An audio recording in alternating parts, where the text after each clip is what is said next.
मृत्यु लोक में आने के बाद में ये विचार ना किया जाए कि मैं तो अमर हो जाऊंगा या मैंने बहुत धन इकट्ठा कर लिया तो मेरी सबसे ज्यादा साख होगी, सत्ता होगी और लोग फिर मेरे प्राण यमराज नहीं ले सकता, मैं अजर हो गया, अमर हो गया, या मैंने बहुत दान कर लिया या मैंने बहुत पुण्य कर लिया तो मैं अमर हो गया, या मैंने बहुत धर्मशालाओं का निर्माण करा दिया तो मैं अमर हो गया, या मेरी हर मंदिर में चलती है तो मैं अमर हो गया, या मेरे बिना पत्ता नहीं हिलता तो मैं अमर हो गया।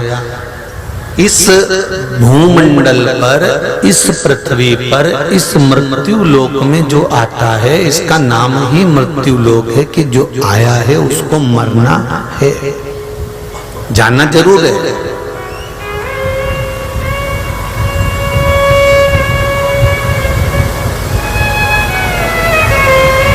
पर मृत्यु लोक में आने के बाद हर जीव को जाना है, ये निश्चित हो है। पर जाने से पहले थोड़ा सा भजन कर लेना, जाने से पहले थोड़ा सा सत्कर्म कर लेना, जाने से पहले थोड़ा मंत्र जाप कर लेना, जाने से पहले थोड़ा दान पुण्य स्मरण कीर्तन आदि कर लेना और फिर जाना। तो फिर मृत्यु लोक में दूसरी बार फिर जन्म लेना ही नहीं है, फिर उसके परमात्मा के धाम में ही रहना। फिर हमारा कोई जन्म नहीं है, फिर हमारा कोई जन्म का क्रम नहीं।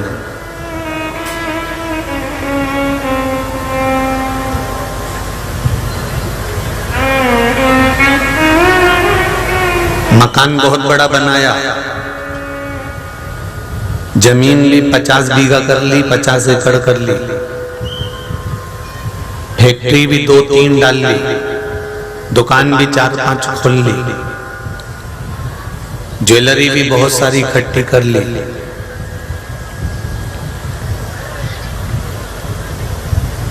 और प्राण छूटे मरे। जाने के बाद में ऊपर पहुंचकर धर्मराज ने पूछा, चित्रगुप्त महाराज ने पूछा कि तुमने कुछ सत्कर्म करा, तुमने कोई अच्छा काम किया है, तुमने कोई सत्कर्म किया? तब रोता रोता बोला कि मैंने पूरी प्रॉपर्टी, पूरा मकान, पूरा जायदाद, पूरी दुकान, पूरी फैक्ट्री अपने बच्चों को दे दी, इससे बढ़कर कोई पुण्य होता है क्या? तो धर्मराज और यमराज, धर्मराज भी कहेंगे और चित्रगुप्त महाराज भी कहेंगे कि दुनिया की रीत है कि मरने के बाद वो सारी प्रॉपर्टी, सारी जमीन, सारी जायदाद नीचे छोड़ कर आना। अगर बेटे को नहीं देता तो कोई दूसरा लेता तो इसको धर्म नहीं कहा गया, इसको दान नहीं कहा गया, इसको पुण्य नहीं कहा गया, इसको सत्कर्म नहीं कहा गया। दान पुण्य सत्कर्म किसको कहा गया कि तेरी सत्ता है, तेरा वैभव है, तेरी प्रॉपर्टी है, तेरा मकान है, तेरी दुकान है, सब कुछ तेरा है। इन हाथों से जो तूने इसमें से निकाल कर दोनों हाथों से जो लुटा दिया, वो दान, वो धर्म, वो पुण्य, वो सत्कर्म कहलाया। मरने के बाद छोड़कर बच्चों को देकर गया, वो दान धर्म पुण्य सत्कर्म नहीं कहलाया।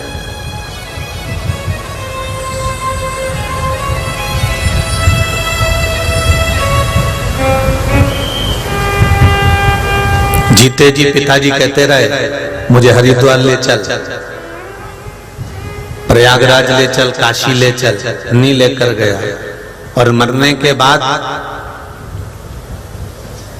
25 रुपए के लोटे में अस्थियों को भरकर फिर प्रयागराज, फिर हरिद्वार, फिर काशी लेकर गया, तो उसका कोई फल मिला क्या? जब पिता कहते रहे कि मुझे जीते जी ले चल, मुझे एक बार जाना है, मुझे मन कर रहा है कि मुझे कथा सुनना है, मेरा मन कर रहा है कि मुझे परली बैजनाथ जाना है, मेरा मन कर रहा है कि मुझे कथा में पहुंचना है, मेरा मन कर रहा है कि तू मुझे दर्शन करा दे, मेरा मन कर रहा है कि मुझे गंगा नीला दे, पर पुत्रवधू आदि कादिक तुमको जीते जी लेकर नहीं गए, और मरने के बाद अगर रो रहे हैं, मरने के बाद तुमको बटोर कर लेकर जा रहे हैं, तो ये इसको पुण्य नहीं कह सकते, इसको सत्कर्म नहीं कह सकते। ये तो दुनिया की रीति है कि कोई मरता है तो उसकी हड्डी को उठा के गंगा जी में फेंक आते हैं, तो ये इसको पुण्य नहीं कर सकते, इसको धर्म नहीं कर सकते।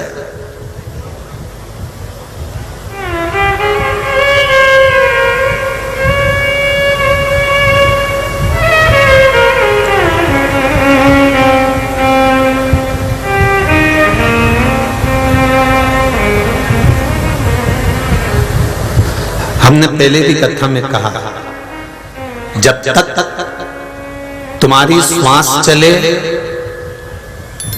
शरीर चले, और जब तक तुम्हारे घर में चले, तब तक जीवन के सारे अच्छे काम कर लो। इसके बाद की कोई जवाबदारी नहीं है कि कोई अच्छा काम होगा। शरीर चले, श्वास चले, और तुम्हारे घर में चले, तब तक सब अच्छे काम कर लो। जिस दिन तुम्हारे घर में चलना बंद हो जाएगी और ये शरीर चलना बंद हो जाएगा, उस दिन फिर कोई अच्छा काम नहीं कर पाओगे। फिर तो बच्चे तुमसे कुछ दान पुण्य करा दें तो करा दें, कोई तुम्हें कहीं तीर्थ ले जाए तो ले जाए, तुम्हें कोई बाबा का दर्शन करा दे तो करा दे, नहीं तो बड़ा मुश्किल है। शरीर चले तो दौड़ दौड़ के पल्ली बैजनाथ का दर्शन करियाना, शरीर चले तो भगवान के मंदिर चले जाना, शरीर चले तो तीर्थ चले जाना, शरीर चले तो तुम्हारी मर्जी पड़े कथा में चले जाना, और तुम्हारे घर में चले तब तक बहन बेटी आए तो निकाल कर थोड़ा देते जाना। तुम्हारे हाथ चल रहे हैं, तुम्हारा घर और तुम्हारे घर में चल रही है तो थोड़ा संत ब्राह्मण आए तो उनकी सेवा में लगा देना। कोई गौ माता दरवाजे पर आए तो उसको एक रोटी दे देना। जब तक तुम्हारे घर में चले तब तक बहू बेटे नाती पोती पंती रिश्तेदार कुटुंब कबीला सबको संभाल कर कुछ अच्छा बन सकता है उनके लिए तो कर सकते हो, ना बने तो कहीं से कम भगवान का भजन तो कर सकते हो, स्मरण कर सकते हो। हम तो कई बार कथा में कहते हैं तुम दान नहीं कर सकते बिल्कुल मत करो, तुम कुछ किसी को दे नहीं सकते बिल्कुल मत दो, तुम्हारा 1 रुपया भी तुम्हारी अंगूठी से नहीं खसकना चाहिए, मत खसकाओ। पर एक काम जरूर करना कि जितना कमाया है 10,000 रुपए रोज कमा रहे हो तो उसमें से कम 200 रुपए रोज अपने शरीर पर खाने में और अपने ऊपर खर्च करना प्रारंभ करो। जोड़ जोड़ कर मरने के लिए पैसा इकट्ठा मत करो, कुछ अपने ऊपर खर्च करो। सवेरे 9 बजे से दुकान खोल के बैठता है, शाम को रात्रि को 9-10 बजे तक आता है। सवेरे भी गया, रोटी का ठिकाना नहीं पड़ा, डब्बा ले गया, नाश्ता करा नहीं करा, फोन पे फोन आ रहे थे, फिर आया तो 2 रोटी खाई, थोड़ी देर आराम करने का मन था तो भी नहीं करा, कहीं दुकान पे नौकर कुछ निपटा नहीं जाए, इसलिए तुरंत भागा, दुकान पे बैठा। रात को 10 बजे आया, इतना थक गया कि बेचारा रोटी भी प्रेम से नहीं खा पाया। 5-10 मिनट बस हैंडसेट मोबाइल को थोड़ा बहुत देख लिया, व्हाट्सएप चला लिया, हेलो हाय कर लिया और नेत्र बंद कर जो सोया तो सवेरे उठा, फिर अपने काम में लग गया। जिंदगी का आनंद, जिंदगी का एंजॉय, जिंदगी को खुश होकर, जिंदगी को मस्त होकर जिया कब है? मां के गर्भ से पैदा हुआ था तब भगवान ने तुझे बीपी और शुगर नहीं दिया क्या?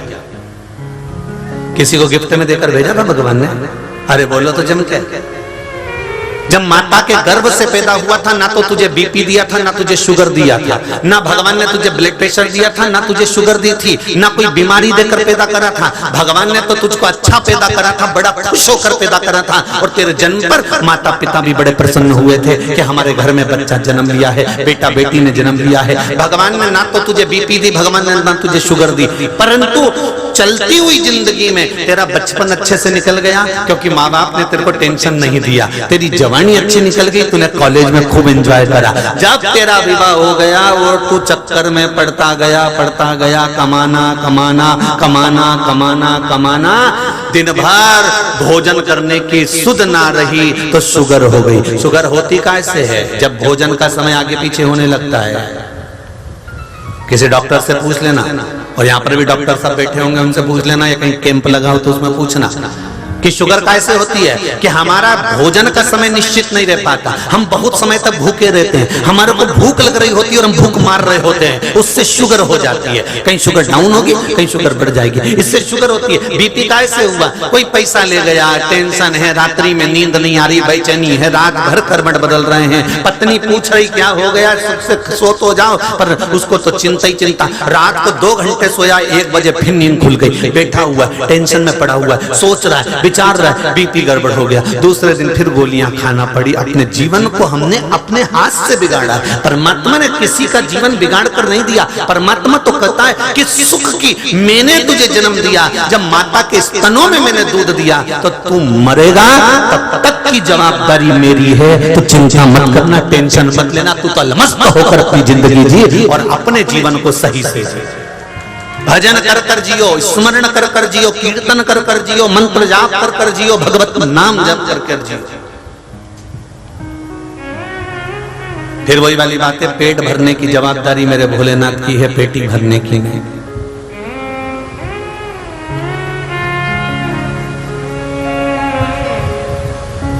आप अपनी जिंदगी को खुश होकर तो जियो, मत दो किसी को, पर अपने ऊपर खर्च तो करो।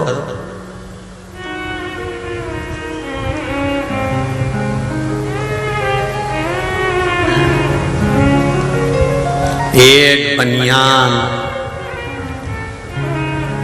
अच्छे कमाने वालों की देखना जरा, बनियान पूरी जब तक 25 जगह से फट नहीं जाए, महाराष्ट्र, मध्य प्रदेश, गुजरात, उत्तर प्रदेश, सबके निशान उस बनियान पे नहीं पड़ जाए जगह जगह, तब तक वो बनियान नहीं छोड़ता।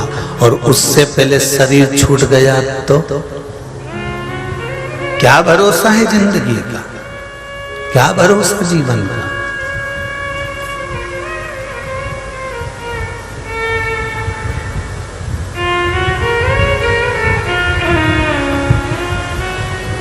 बेटा खुश की जिंदगी जी रहा है, आज भी बेटा फुल एंजॉयमेंट जीवन जी रहा है। पापा मेरा बर्थडे है, मुझे हैंडसेट बड़ा वाला कटा हुआ सेव फल का चाहिए, एप्पल का। पिता हाँ मुस्कुरा के दे दिया। पापा मुझे तो गाड़ी चाहिए, पिताजी ने मुस्कुरा के दे दी। अब पिता से निवेदन है, जब तूने इतने खुश होकर अपने बेटे को मोबाइल दिलवा दिया बहुत भारी वाला, गाड़ी दिलवा दी बहुत भारी वाली, तो क्या अपने ऊपर खर्च नहीं कर सकता? खुद अपनी जिंदगी को खुश होकर नहीं जी सकता? छोटा सा जीवन है, कब प्राण छूट जाएगा। पत्नी को कहना चल गाड़ी पर बैठ, एक लोटा पानी भर, अपन बैद्यनाथ को चढ़ाने चलते हैं, ये जीवन फिर कहाँ मिलने वाला है। ना जाने तो बेटियों से भी निवेदन है कि मम्मी से कह देना कि पुणे और मुंबई मत देना, बाद में दे देना, परली बैजनाथ मेरे को ब्याह देना, जिससे मैं वहां बाबा का दर्शन तो कर लूंगी, मैं वहां बाबा का स्मरण तो कर लूंगी।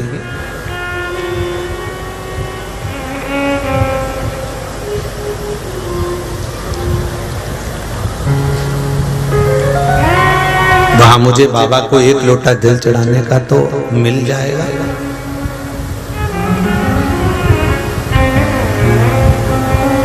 जीवन चल रहा है, कब जीवन पलट जाए इसका कोई भरोसा नहीं। हलवा बनाना किसको आता है? थूली, सीरा, किस किस को बनाना आता है? जरा हाथ उठाओ तो जरा। सबको आता है, डर लो वापिस दे दो, ठीक है। सीरा बनाने में सबसे जरूरी चीज कौन सी है?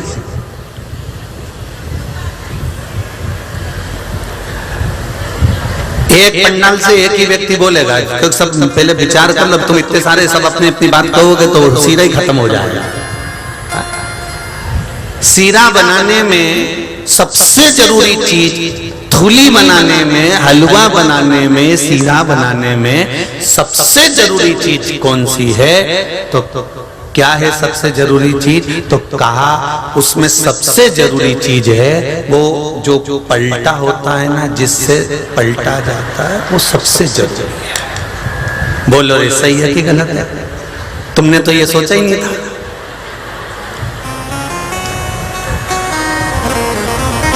सबसे जरूरी है, नहीं तो तुम्हारा घी डालना भी बेकार, शक्कर डालना भी बेकार, आटा डालना भी बेकार। कढ़ैया में पड़ा की पड़ा है और उसको कोई पलटे नहीं तो सीरा बनेगा? अरे बोलो तो जम के। थूली बनेगी नहीं।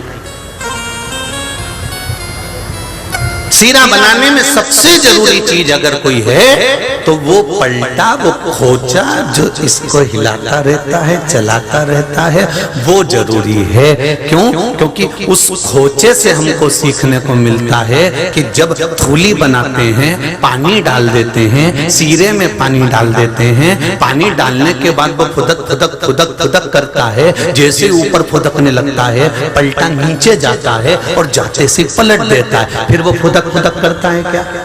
अरे बोलो तो जम के नहीं करता। फिर नीचे वाला फिर फुदकना चालू करता है तो फिर गया और फिर पलट देता है। बस उस पलटे से, उस खोचे से हमको यही सीखना है। ये खोचा, ये पलटा मेरे भोलेनाथ ने अपने पास में त्रिशूल को देखना, वो खोचे और पलटे जैसा ही होता है। किसी ने पूछा, भोलेनाथ आपने त्रिशूल क्यों रख रखा है? शंकर भगवान के ये संसार की कढ़ाई में जितने भी पड़े हुए हैं ये सब आटे के और थूली के कण हैं, इनको पलटने का काम मेरा ही है। जो ज्यादा फुदकता है उसको तुरंत नीचे डाल देता और ऊपर कर देता। जो ज्यादा फुदकता, जिसने किया मेरे पास तो खूब बेबह है, मेरे पास में खूब धन है, मेरी तो दुनिया सुनती है, मेरे को क्या जानते हो, तुमने मुझे समझ क्या रखा? ये फुदका और भगवान ने पलटा दिया।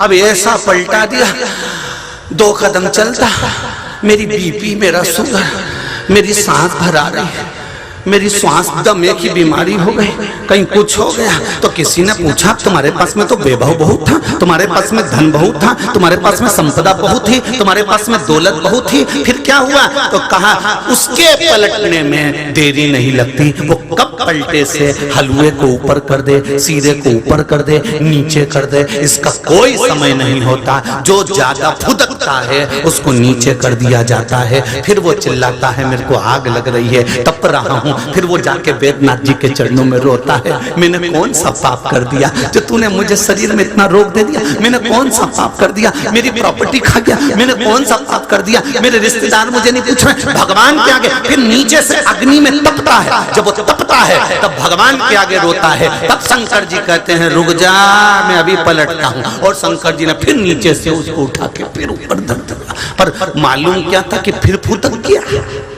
फिर वापिस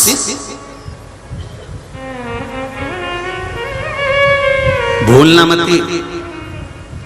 सीरे में सबसे ज्यादा जरूरी है, जम के तो बोलो, पलटा। उसका नाम ही है पलटा, पलट देता है सबको। वो परमात्मा मेरा भोलेनाथ भी ऐसा ही है। कब क्या झाड़ कर देंगे? जम के बोलो जरा। देवता देंगे तो पल्ला झाड़ कर देंगे, और महादेव जब देगा तो छप्पर फाड़ कर देगा। वो देने में कभी कमी नहीं रखता। बस आपका विश्वास, आपकी दृढ़ता, आपकी जागरूकता और आपके हृदय में शिव के प्रति विश्वास होना चाहिए।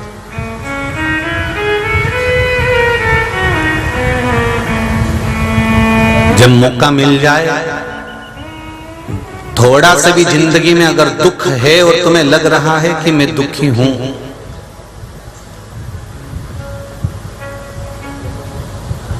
कहीं ऐसा लगे कि जिंदगी में दुख है, मेरे बहुत तकलीफ की जिंदगी चल रही, बहुत जीवन में कष्ट है, बहुत दुखी हूं, किसी के सामने जाकर मत रोना। क्यों? क्योंकि यदि किसी के सामने जाकर कहोगे तो लोग हंसेंगे कि पहले फूल कर फिरती थी, अब रोती रोती फिरती है। किसी के सामने नहीं कहना हमको।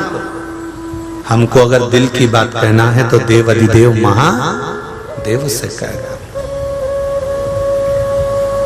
उससे कहना, उससे निवेदन करना।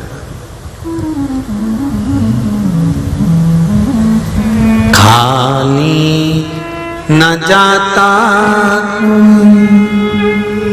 हे मेरे शिव, हे मेरे शंभु, हे मेरे शंकर, हे मेरे करुणा सागर,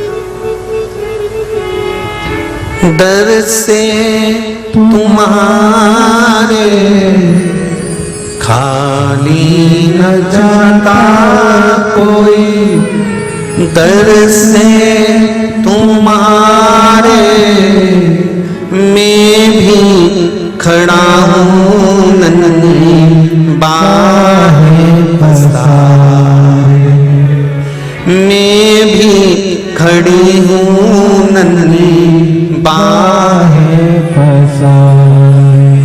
अपने हृदय से लगा लो गिरा जा रहा उठा लो प्रभु अपने दर से अब तो न डालो, गिरा जा रहा उठा लो। हे बाबा, अपने दिल की बात, अपने हृदय की बात उससे कह सकते हो, आप उससे बोल सकते हो।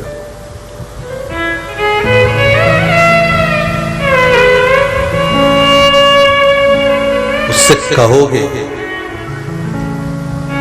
तो वो सुनेगा जरूर।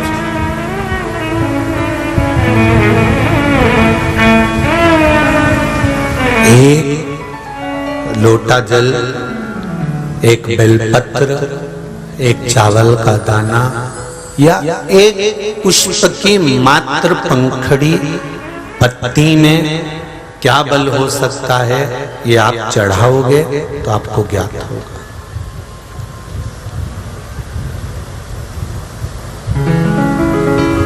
स्वयं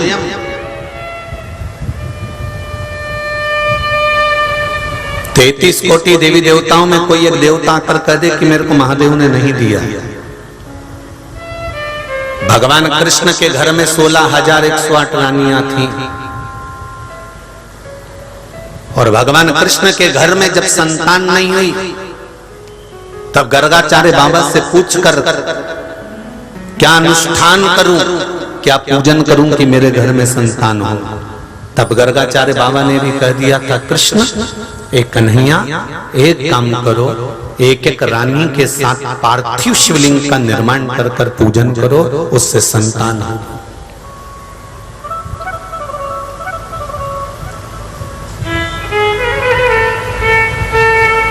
एक एक रानी के साथ में 11-11 दिन तक भगवान कृष्ण ने शंकर भगवान के शिवलिंग का निर्माण कर कर पूजन करा, तो एक एक रानी के गर्भ से 11-11 संतान उत्पन्न हुई।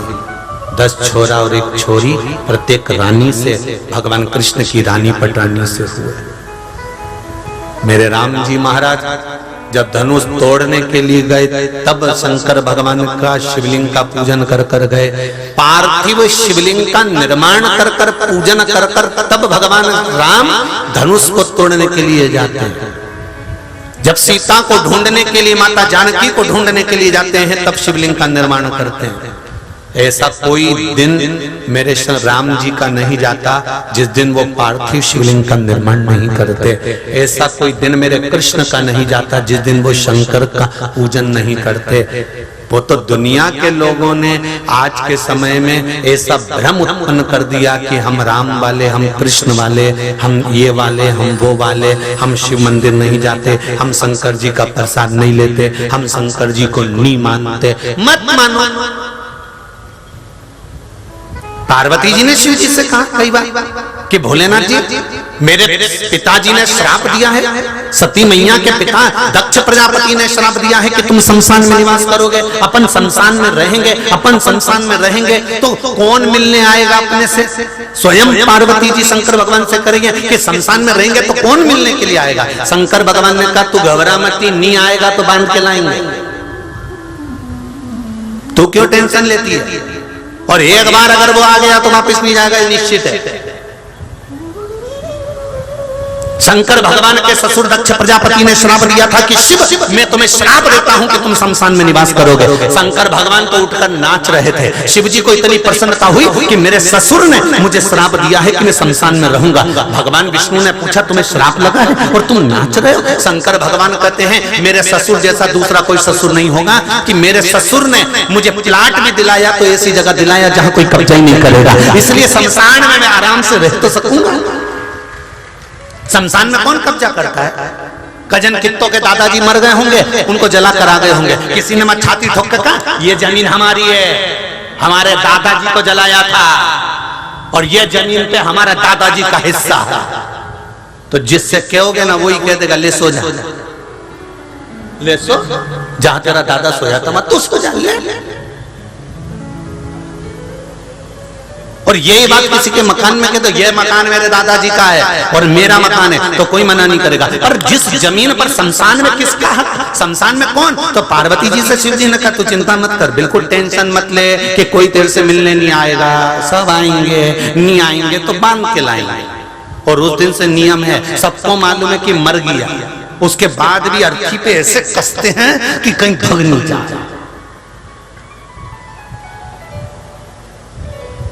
सबको मालूम है कि मर गया, उठेगा नहीं, नाक में रुई तक ठूस दी बात, रुई भी भर दी कि उठेगा तो मालूम पड़ जाएगा, नाक में से रुई निकल जाएगी, पर फिर भी विश्वास नहीं है। उसके बाद भी कई समाज के लोग, कई परिवार के लोग अर्थी के सामने जैसे सुलाएंगे, इतने विद्वान ज्ञानी पुरुष हैं कि वो खड़े हो जाएंगे, अच्छे से खींचो, उधर से खींचो, इधर से खींचो, हाँ एक बार जम के खींचो, तेरे को ही नहीं दिया मैं खींचू, फिर वो बैठ गया जो खींचा,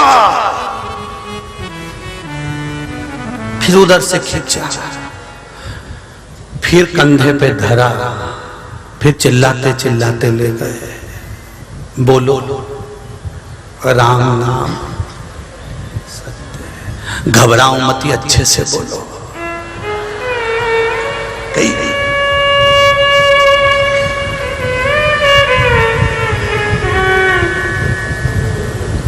ले गए।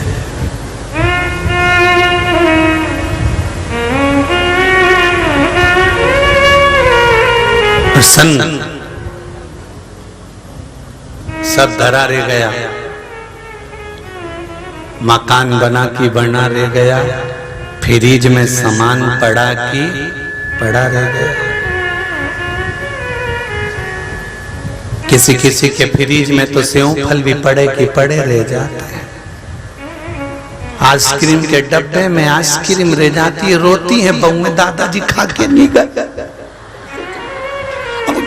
खिलाना बड़ी सुख समान दे।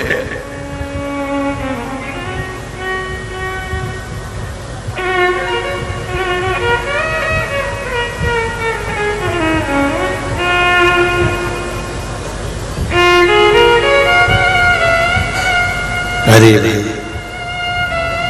क्या सुख,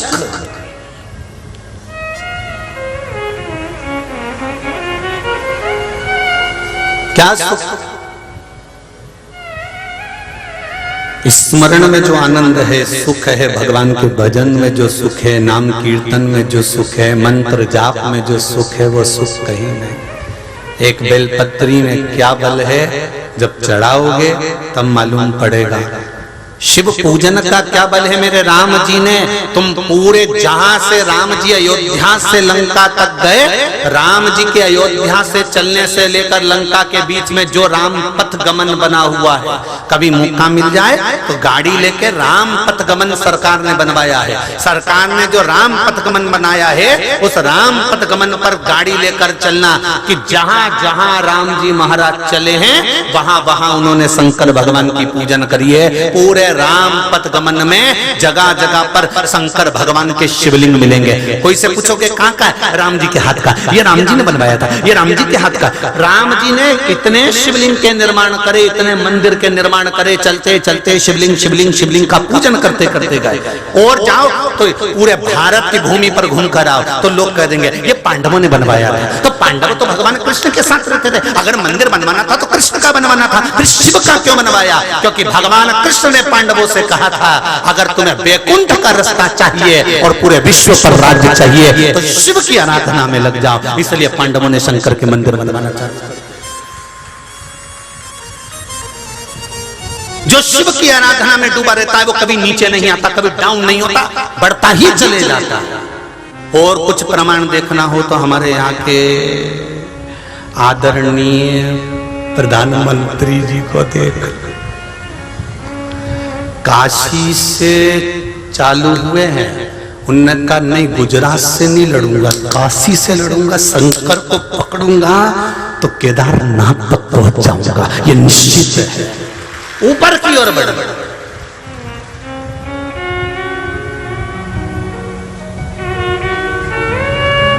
शिव तत्व की ओर जाओ तो।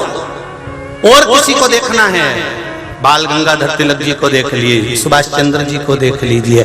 और देखना हो तो बैद्यनाथ जी के मंदिर में मां अहिल्याबाई को देख लीजिए। और देखना हो तो शिवाजी को देख लीजिए।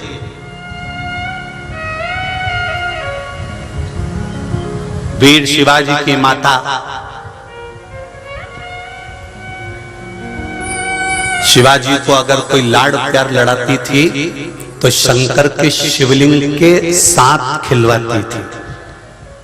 कौन कौन जाने? देखना है वीर शिवाजी को देख लीजिए, महाराणा प्रताप को देख लीजिए।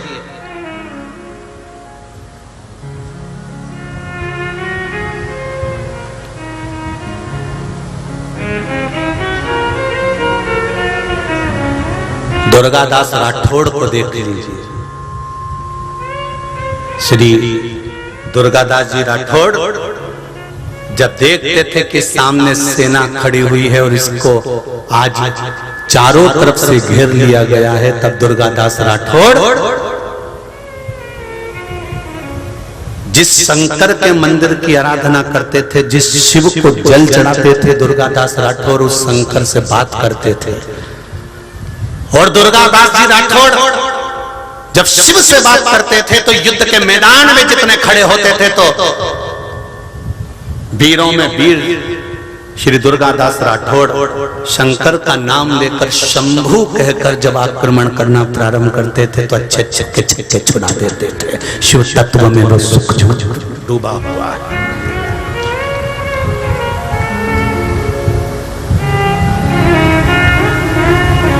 कई बार वीर दुर्गादास जी राठौड़ से पूछा गया, हे राठौड़, युद्ध के मैदान में चारों तरफ से तुम्हें घेरा जाता है, युद्ध लड़ने वाला एक और युद्ध लड़ता है, तुम तीन तरफ से युद्ध कैसे लड़ लेते हो? वो तीन तरफ युद्ध कौन लड़ता है? दुर्गादास जी राठौड़ कहते हैं मैं अकेला युद्ध नहीं लड़ता, मेरे साथ में तीन नेत्र वाला देवाधिदेव महादेव भी चलता है।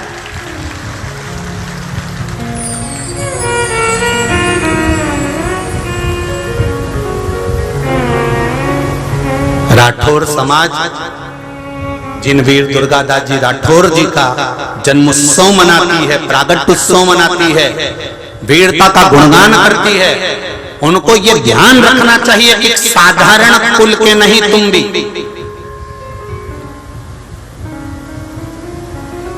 उन वीर दुर्गादास राठौर के वंशज में से हो जो शिव के एक शंभु शब्द में आनंद पाकर युद्ध के मैदान में विजय प्राप्त कर लेते थे। ये मां अहिल्याबाई जिन्होंने बैद्यनाथ जी के मंदिर का निर्माण करवाया,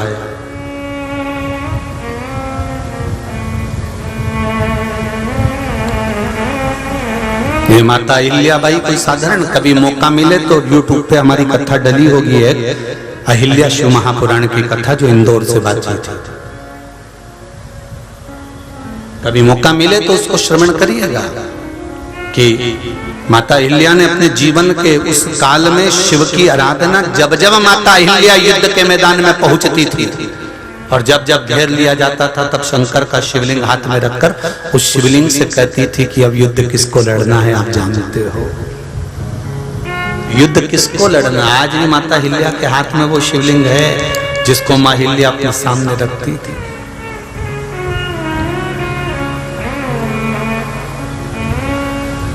आज भी आप शिव की आराधना करो तो मेरा निवेदन है, जितने जितने लोग इस आस्था चैनल पर कथा सुन रहे हैं, जितने फेसबुक यूट्यूब पर कथा सुन रहे हैं, जितने इस परली बैजनाथ के 1 2 3 4 5 पंडाल में बैठकर कथा सुन रहे हो, इन सब से निवेदन है और जहां तक ये आवाज जा रही है वहां तक निवेदन कर सकता हूं कि एक बार तुम शंकर का चरण पकड़ो तो, उसकी देहली पकड़ो तो।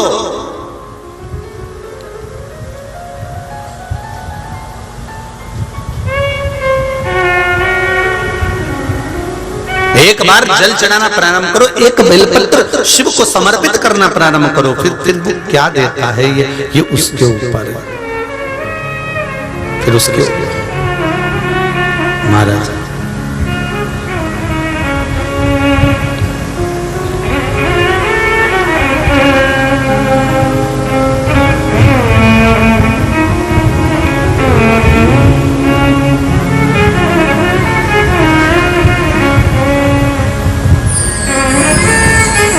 इस बेल पत्ती में क्या बल है। महाराज जिसको देख कर मेरा भोला मगन है, भगवान शिव से अपने हृदय की बात अगर बाबा देवती महादेव से कहें तो वो श्रवण करे अपने आनंद के साथ, भाव के साथ। महाराज एक बेलपत्र का, एक चावल के दाने का, एक लोटा जल का महत्व जिस दिन समझ गए, उस दिन बाबा का साक्षात साक्षीकरण हो जाएगा। दिल से बाबा को शिव महापुराण के मूल मंत्र का स्मरण करेंगे, अपने हृदय की बात देवाधिदेव महादेव से कहेंगे। श्री शिवाय नमस्तुभ्यं,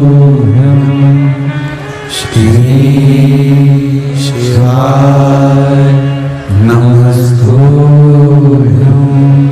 श्री शिवाय नमस्तुभ्यं, श्री शिवाय नमस्तुभ्यं, श्री शिवाय नमस्तुभ्यं। भोला सब दुख काटो ओ भोला सब दुख काटो।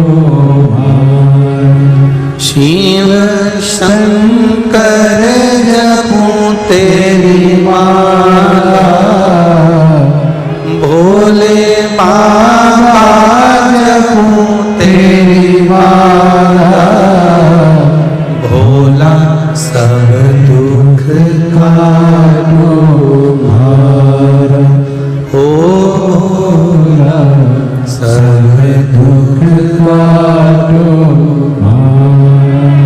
भगवान शिव हमारे हृदय की बात का स्मरण करें। शिव पुराण कह रही है महाराज, भगवान देवाधिदेव महादेव जो सुख की राशि हैं, आनंद की राशि हैं, ऐसे भगवान देवाधिदेव महादेव की कृपा करना दया। ब्रह्मा जी ने हृदय से दक्ष को प्रकट किया, 60 कन्याओं का जन्म हुआ, पर दक्ष प्रजापति ने मां दुर्गा भवानी से विनती कर कर एक कन्या और मांगी, और वो कन्या दुर्गा भवानी ने कहा, दक्ष तुम कन्या मांग रहे हो, दूसरी कन्या कहां ढूंढने जाऊंगी, मैं तुम्हारे घर में जन्म लूंगी, मैं स्वयं तुम्हारे यहां आऊंगी। प्रसूति माता के गर्भ से सती माता का प्रागट्य हुआ।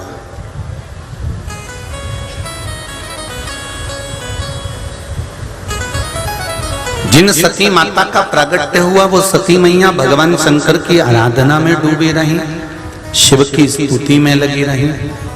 दक्ष प्रजापति का बिल्कुल मन नहीं था कि मैं अपनी लड़की सती का विवाह शिव जी के साथ में करूं।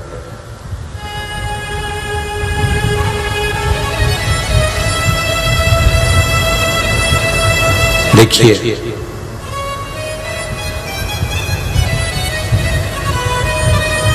जन्म, मरण और परण, ये तीन चीजें भगवान शिव ने अपने पास में रखी है कि कब जन्म होगा, कब मृत्यु होगी और कब विवाह होगा, कब पाणिग्रहण संस्कार होगा। ये देवाधिदेव महादेव ने अपने पास रखा।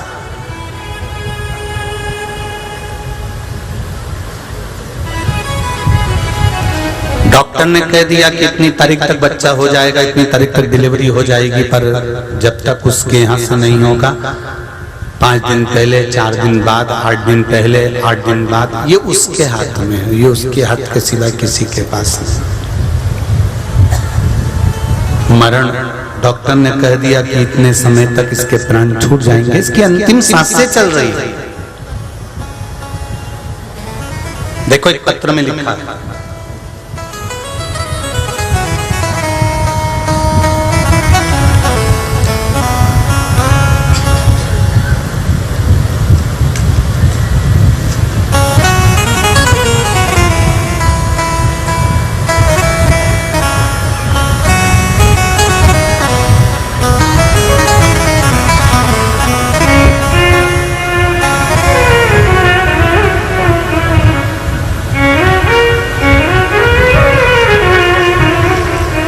मुकाम मंगल बाला साहेब तापसे।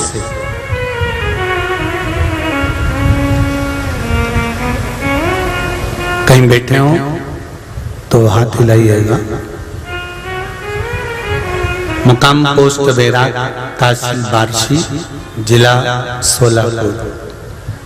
कहीं बैठे हो तो हाथ हिलाइएगा।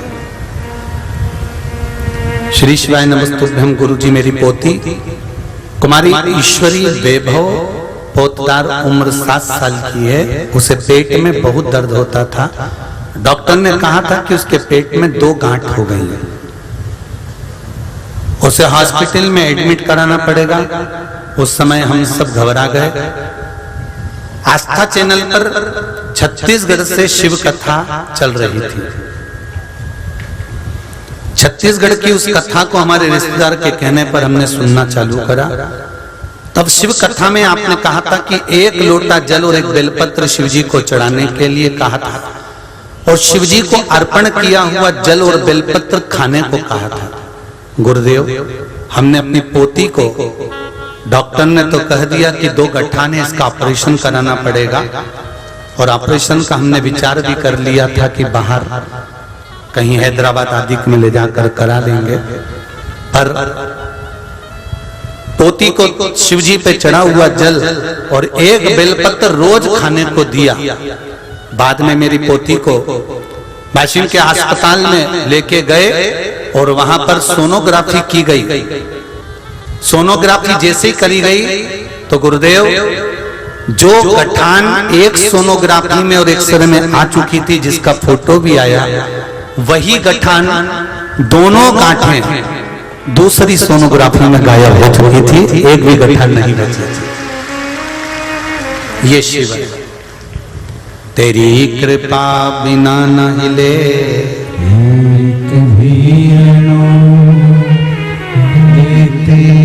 सांस तेरी कृपा से तनु तनु।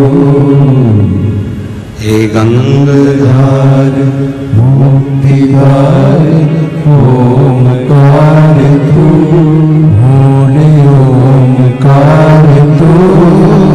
आयो शरण तिहारी शंभो तार तार तू। बखान क्या करूं मैं राखों के ढेर का, चपटी भभूत में खजाना कुबेर का। शिव महापुराण की कथा कर रही है। बाबा की ये आनंदमय परली बैजनाथ के पावन प्रागण्य से ये कथा कर रही है कि आपका एक लोटा जल, एक बेलपत्र, एक चावल का दाना, एक पुष्प शिव जी को जो चढ़ाया गया है वो खाली नहीं जा सकता।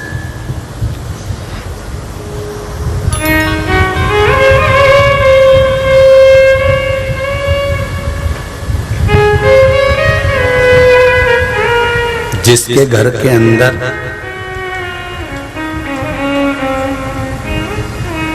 शिवलिंग रहता है, घर के बाहर नहीं, घर के अंदर, जिसके घर के अंदर शिवलिंग रहता है, जो प्रतिदिन थाली में रखकर, बाटकी में रखकर भगवान शंकर के शिवलिंग का स्नान कराकर वो जल को ले जाकर अपने घर के बगीचे में डालता है, उसके घर के अंदर काल भी, जो अकाल मृत्यु आने वाली रहती है, किसी का एक्सीडेंट होने वाला रहता है, कोई की अचानक अटैक से मृत्यु होने वाली होती है, मात्र शंकर के स्नान का जल घर के बाहर के बगीचे, पेड़ पौधे में ही डाल देने से वो अकाल मृत्यु भी टल जाती है। ये शिव शक्ति, ये शंकर भगवान की कथा कर रही है, शिव महापुराण की कथा कर रही है।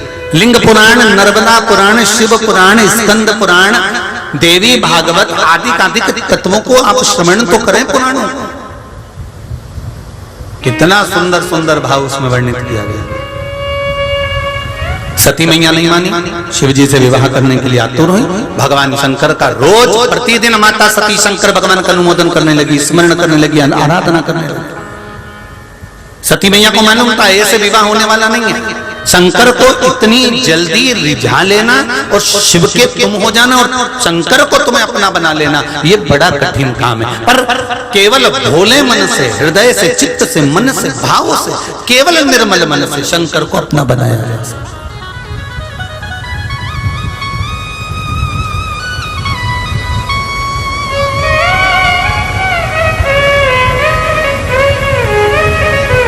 निर्मल मन सो मोहि पावा, मोहि छल छित्र कपट ना भावा। भगवान को रिझाने के लिए बहुत सारा आडंबर की जरूरत नहीं है। हम पहले भी कथा में कहे, कई लोग कहते हैं महाराज जी भगवान शंकर को मनाना है, रिझाना है तो कौन से कलर के कपड़े पहने, कौन सा कपड़ा पहने जिससे भगवान रीझ जाए। भगवान को पाने के लिए कपड़ा बदलने की जरूरत नहीं पड़ती, भगवान को पाने के लिए मात्र कलेजा बदलने की जरूरत पड़ती है। कपड़े से भगवान कभी प्रसन्न नहीं हुआ, कलेजे से भगवान प्रसन्न हो जाता है कि तेरे मन में क्या चल रहा है। हम किसी को दुख तो नहीं दे रहे, हम किसी को तकलीफ तो नहीं दे रहे, हम किसी को कष्ट तो नहीं दे रहे, हम किसी को गाली तो नहीं दे रहे, हम किसी को अपशब्द तो नहीं कर रहे, हम किसी का दिल दुखाकर अन्न भाग ग्रहण तो नहीं कर रहे।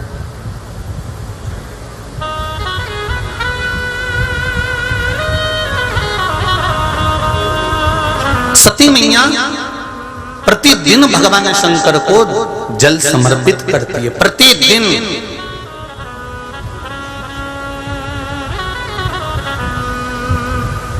अगर एक दिन तुम शंकर के मंदिर में जल चढ़ाने नहीं जाओ तो भगवान शंकर से पूछना जरूर कि मैंने कौन सा पाप कर दिया जो तुम मेरा मुंह देखना पसंद नहीं कर रहे। आप आए नहीं और सुबह हो गई, मेरी पूजा की थाली धरी की धरी रह गई, कौन सी कमी रह गई मुझे जो आप मेरा मुख नहीं देखे, आज मुझे मंदिर नहीं बुलाया। आपने मुझे मंदिर नहीं बुलाया?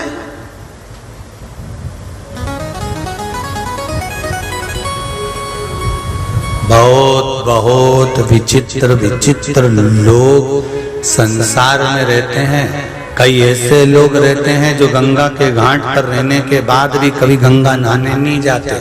कोई नहाने आता है तो उससे भी कह देते बिल्कुल अड़भंग होके, हम तो भैया देखो गंगा नहाने जा ही नहीं पाते क्योंकि पानी बहुत ठंडा है, इसलिए हम तो घर पे ही गर्म करके नहा लेते हैं। अब मन चंगा तो कटौते में गंगा।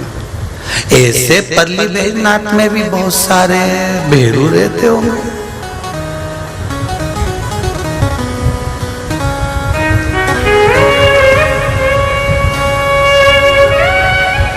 शिवरात्रि बैद्यनाथ मंदिर में भीड़, सावन महीना बैद्यनाथ मंदिर में भीड़, अधिक मास महीना बैद्यनाथ मंदिर में भीड़, दूर दूर से रिश्तेदार यहां आ रहे, तुमसे कह रहे हम दर्शन करने आए, तो भी तुम्हारी बुद्धि में नहीं आ रहा कि मैं पापन कितनी पाप करे होंगे कि बाबा के पास रहकर भी दर्शन करने नहीं जाते।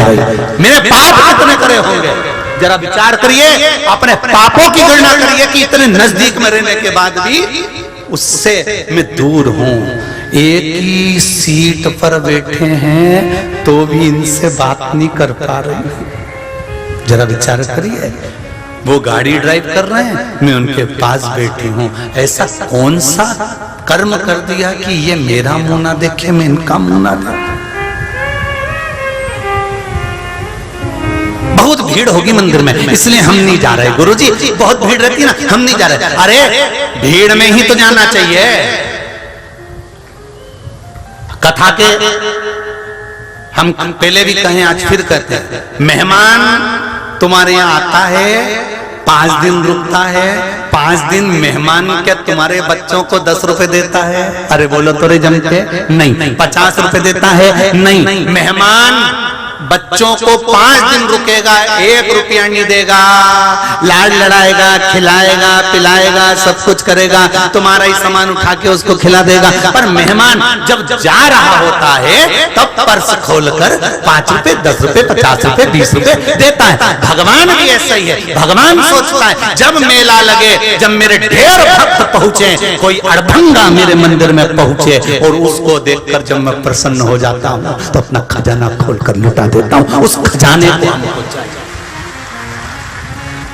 वो खजाना हमको चाहिए। महाकाल की नगरी उज्जैन में रह रहे हैं और लोगों से पूछो कहां रह रहे? उज्जैन में रह रहे हैं। उज्जैन में रह रहे तो सावन के महीने में दर्शन करने जाते, और इतनी भीड़ कौन जाएगा?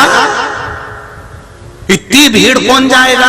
हम तो बाद में दर्शन कर लें, उससे पहले निपट गई तो, उससे पहले मर गए तो कोई गारंटी है कि तो अगला सोमवार देखोगे?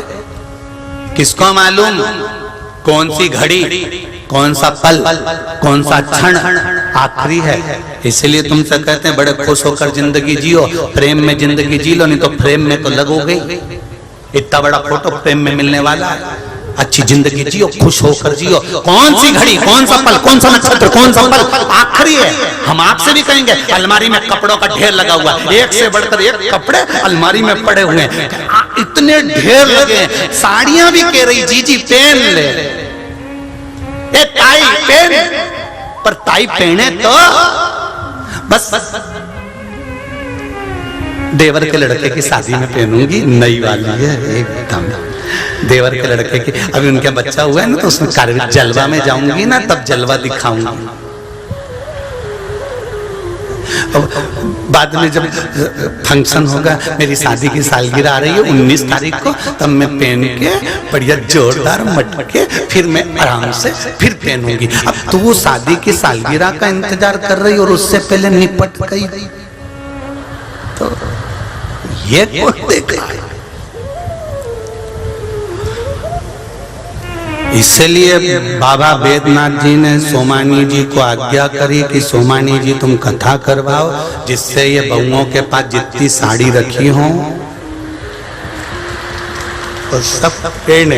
ये जीवन का क्या भरोसा है, क्या भरोसा?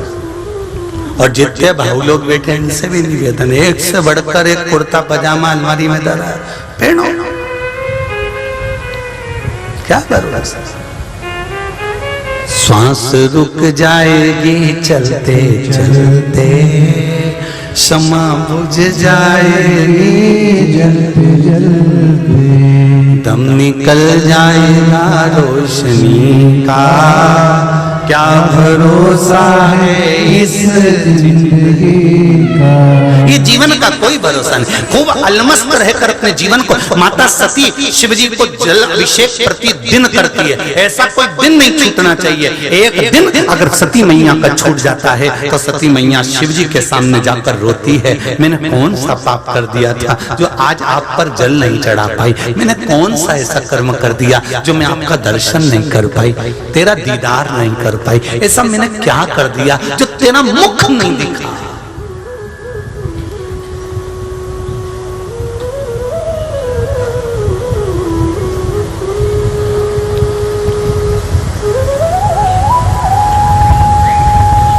बैद्यनाथ बाबा के मंदिर में भीड़ हो तो अपने मोहल्ले में शिव मंदिर हो तो उस पर जल चढ़ाओ।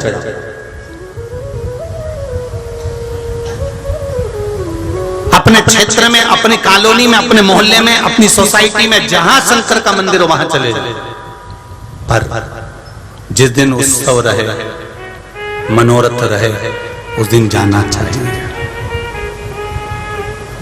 मंदिर में नहीं जा सकते तो मंदिर के बाहर खड़े होकर शिखर दर्शनम सर्व पाप नाशनम, शिखर का दर्शन कर।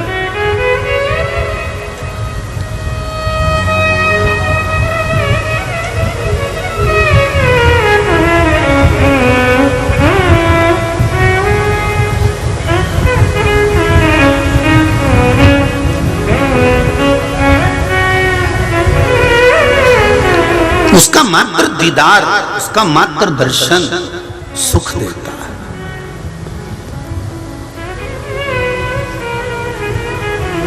महाराज एक नियम बनाओ शिव मंदिर में जाने का, और सुनो, यदि ज्यादा किसी के शरीर में कोई पत्थरी पड़ गई हो, डॉक्टर कह रहा है कि दर्द है, ऑपरेशन करना ही पड़ेगा, दुर्वा शिव जी के ऊपर चढ़ाकर, ताजी वाली दुर्वा शिव जी को चढ़ाकर जल चढ़ा। बाल चंद्रेश महादेव का नाम लेकर, अगर बाल चंद्रेश नहीं बोल सकते हो तो चंद्रमौली भगवान का नाम लेकर। कौन से भगवान? चंद्रमौली महेश।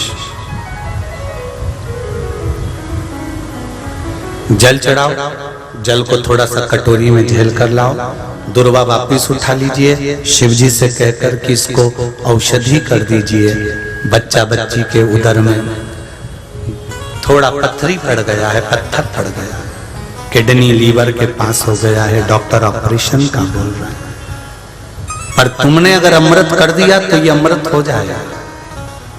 अमृत के प्रसाद के रूप में उसको मांग कर लेकर आओ, औषधि के रूप में मांग कर लाओ। वो दुर्वा, एक एक दुर्वा रोज खाली पेट सुबह प्रतिदिन खिलाना प्रारंभ करो। 15 से 20 दिन लगेंगे। जो पानी पिया है पहले दिन, रोज शिव जी पे चढ़ा हुआ जल पिलाओ, और दुर्वा जो लेकर आए हो वो 15-20 दिन खिलाओ। फिर जांच कराइए, पथरी निकल गई होगी, शिव ठीक कर देगा।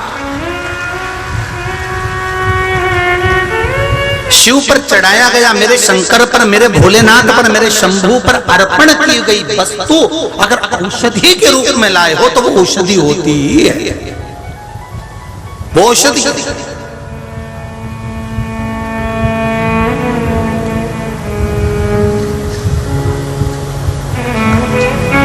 उसकी मूलता है। जैसे हमारे बाबा देवाधिदेव महादेव की कृपा से सीहोर कुबेरेश्वर धाम पर जो रुद्राक्ष शिवरात्रि पर रात भर पूरे 7 दिन अखंड जाप के साथ में सिद्ध किए जाते हैं, और जो रुद्राक्ष नेपाल के नहीं होते ना इधर उधर के होते, मुक्त नारायण का जो रुद्राक्ष हम लोग लाते हैं, उस रुद्राक्ष का जो जल होता है वो जल मात्र गलाकर रात भर तांबे के पात्र में और शिवजी को चढ़ाकर पिया जाता है, तो कैंसर जैसा रोग, किडनी लीवर तक का रोग उससे समाप्त हो जाता है। कितना पलंग पर पड़ा हो 3 दिन में उठकर खड़ा हो जाता है, रुद्राक्ष का इतना। अब लोगों ने क्या कर दिया कि एक व्यापार चालू कर दिया कि फोटो लगा दिया गुरुजी मिश्रा जी का और कह दिया 100 रुपए का रुद्राक्ष बिकेगा। फेसबुक यूट्यूब ना जाने काय पर, ना जाने कहीं इंदौर, कहीं भोपाल, कहीं कोई समाज के लोग बांट रहे हैं, कहीं दूसरे समाज के बांट रहे हैं। ये तो कुबेरेश्वर धाम से लाए, सीहोर से लाए, सीहोर से लाए। पर हमारे यहाँ का रुद्राक्ष, कुबेरेश्वर धाम का, सीहोर का रुद्राक्ष ना शुल्क से मिलता है ना पैसे से मिलता है। वहां तो जब बाबा कृपा करता है तब व्यासपीठ से बोल दिया जाता है कि रुद्राक्ष वितरण प्रारंभ हो चुका है, आप आओ लेकर चले जाओ। ना कोरियर करा जाएगा, ना रुपया लिया जाएगा, बस आओ कंकर शंकर को नमन करो और रुद्राक्ष लेकर चले जाओ। ये वहां का नियम है। हमारे यहाँ का कोई बेचने का केंद्र नहीं है कोई कि बेचा जाए। कई लोगों ने बना लिया, फोटो लगा दिया सीहोर वाले महाराज का कि इनके यहाँ का रुद्राक्ष हम वितरण कर रहे हैं, ये महाराज के यहाँ का रुद्राक्ष सीहोर का वितरण कर रहे हैं। फेसबुक पे चला दिया किसने एक रुद्राक्ष, और हमारी आईडी तक बना ली लोगों ने कि इनकी आईडी बना ली, उनके नाम से भेज दो। तो ये इसका कोई क्या आईडी बनाए, या तो आइडिया ही नहीं आए तो आईडी कहीं खाक बना, क्या बना? या तो 24 घंटे शिव नाम का कोई समय ही नहीं है साहब। ये सोमानी जी बैठे, इनसे पूछो, ये इनके घर में हम रुके हुए हैं, वहां पर हम रह रहे हैं, इनसे पूछा जाए कि हम इनसे कितनी देर मिलते हैं। ये खड़े, इनको माइक दे दो कि 2 दिन 3 दिन हो गए, उतनी देर में सोमानी जी बोल दे कि 20 मिनट 15 मिनट भी गुरुजी ने हमको दिया हो, ये सोमानी जी बता दे, या इनके जो कैमरा लगा उसमें चेक कर लो कि सीहोर वाला महाराज इनसे जिसके घर में रुका उनसे भी मिल रहा है। क्यों? कारण क्या है? जितनी देर तुमसे मिलेंगे उतनी देर भजन नहीं हो जाएगा, जितनी देर तुमसे मिलेंगे उतनी देर शंकर नहीं मिल जाएगा। बैजनाथ बाबा की धरा पर आए हैं, उससे थोड़ी देर दिल लगाकर बात तो कर लेने दो, उसके पास पहुंचे हैं। यहाँ कहीं पर भी रहेंगे हमारा बैजनाथ हमको स्मरण में रहे, बस नहीं निकलते, पढ़ते, अपना आनंद करते, कथा स्मरण करते, कीर्तन करते, भजन करते, और 2 समय महाप्रसाद जो बहू बनाकर दे देती है, प्रसादी रोटी फल का जो है वो पाया, राम गुण गाया, राम जी भजे। तुम्हारी इमरती भजिया पकोड़ा समोसा गुलाब जामुन तुम्हें मुबारक, हमारी 2 रोटी दाल और बहुरानी चावल, बस कुत्ता बोर पा लिया, आनंद कर लो, सुख मिल गए।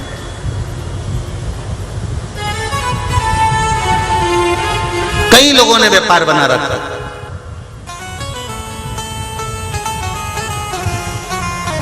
कई लोगों ने फोटो लगा कर बेचे, तो यहाँ रुद्राक्ष मिल जाएगा, रुद्राक्ष नहीं, रुद्राक्ष ना तो कभी हम कुबेरेश्वर धाम से आपको भेजेंगे और ना कभी कहीं बिकेगा। कुबेरेश्वर धाम की धरा से लेकर जाना, उस भूमि को टच कर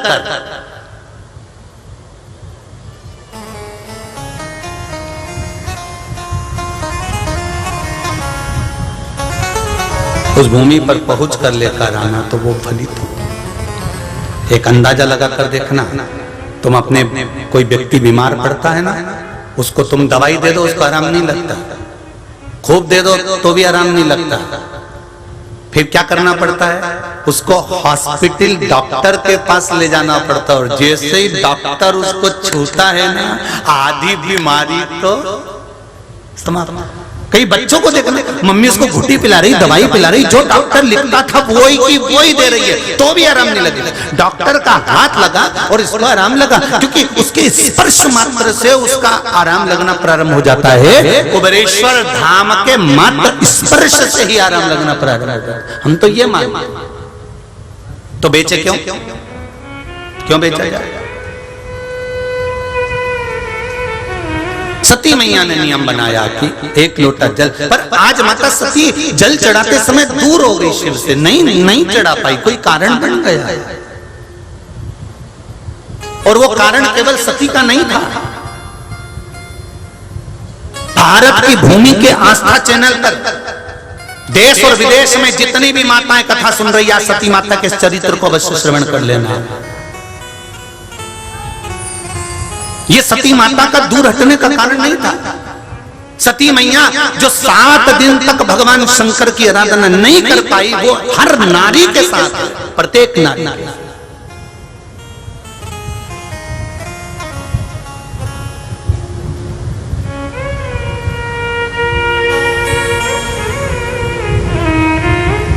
प्रत्येक नारी के साथ में वो घात। सती मैया ने मन में सोचा, बाबा भोलेनाथ शंभू, मैं आपसे दूर हो गई, मैं आपको जल नहीं चढ़ा पाई। ऐसा कई नारियां हैं, माताएं हैं, जब रजोधर्म आता है, रजस्वला धर्म आता है, 5 दिन 7 दिन भगवान की सेवा नहीं कर पाती हैं, जल नहीं चढ़ा पाती हैं, तो उनका हृदय दुखता है, मन में लगता है कि मैं इतने दिन चढ़ाई, 7 दिन मेरे रह गए। मैं एक पत्र है, देखिए,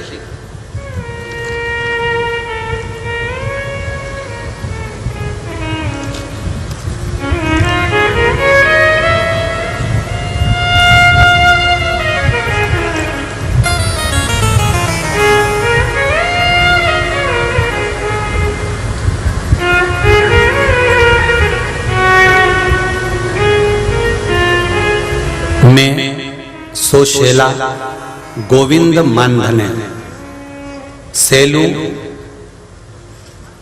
जिला परभणी, महाराष्ट्र से आई हूं। कहीं बैठी हूं, आप ही हैं, दोनों हाथ हिला दो एक बार, हर हर महादेव।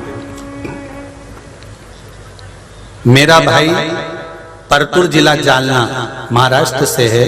उसकी एक जगह थी जो वो 2 साल से बेचना चाहता था, पर बिक नहीं रही थी गुरुजी। मैंने उसके लिए पशुपति व्रत किया, और मेरा पहला पशुपति व्रत मैंने 6 जून 2022 को किया। और गुरुजी 2 दिन में ही जगह को देखने के लिए लोग आने लगे, और आगे रविवार को जगह का सौदा ही होने वाला था। उसी दिन रविवार का प्रदोष था। मैंने उस दिन मनवांछित फल प्राप्ति के लिए 5 बेलपत्र और 5 चावल के दाने वाला आपका जो प्रयोग का प्रदोष का वो किया। बाबा के सामने झोली फैलाकर जैसा आपने बताया था वैसा ही नियम धारण किया। आज मेरे भाई की जगह का सौदा हो जाए, और खुशी उसी समय पर बस मैंने बाबा को वो चावल के दाने 5 और बेलपत्र चढ़ाया, और इतनी देर में तो मंदिर में ही फोन आ गया कि जी वो जमीन का सौदा हो गया। ये शिव है। इससे जोरदार बात आपने लिखी है, मेरे पति के व्यापार के लिए चैत्री नवरात्र का 9 फूल वाला उपाय आपने बताया था कि 9 फूल देवी को चढ़ाना है, शिव को चढ़ाना। गुरुजी मेरे पति उपाय कर रहे थे, 4 दिन वो मंदिर गए, और जब वो 5वें दिन मंदिर गए, उस दिन उनको मंदिर जाने में 10 मिनट की देर हो गई। तो उसी दिन वहां जो मंदिर के पुजारी थे उन्होंने मंदिर का दरवाजा बंद कर दिया और बोले आज मंदिर नहीं खुलेगा। हमने उनसे कहा 5 मिनट के लिए दरवाजा खोल दो, पर नहीं खोला गया। उसी मंदिर में पूजन, क्योंकि आप कहते हैं कि उसी मंदिर में पूजन करना थी, इसलिए हम इंतजार करें। गुरुजी हम शाम को प्रदोष काल में फिर मंदिर पहुंच गए, पर मंदिर का दरवाजा नहीं खोला गया।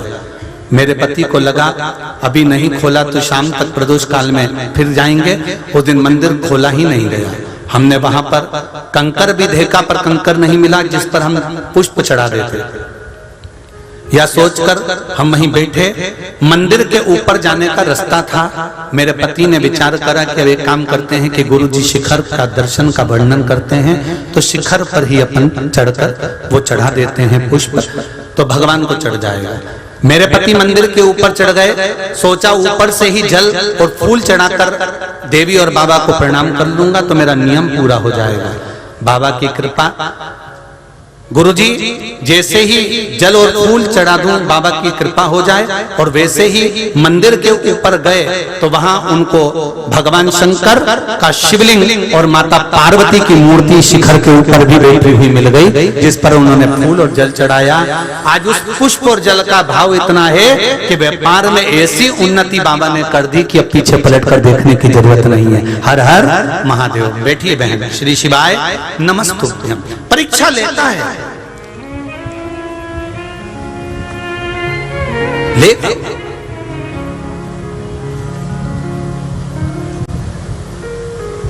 पर विश्वास पूर्ण हो, भरोसा दृढ़ हो तो क्यों ना,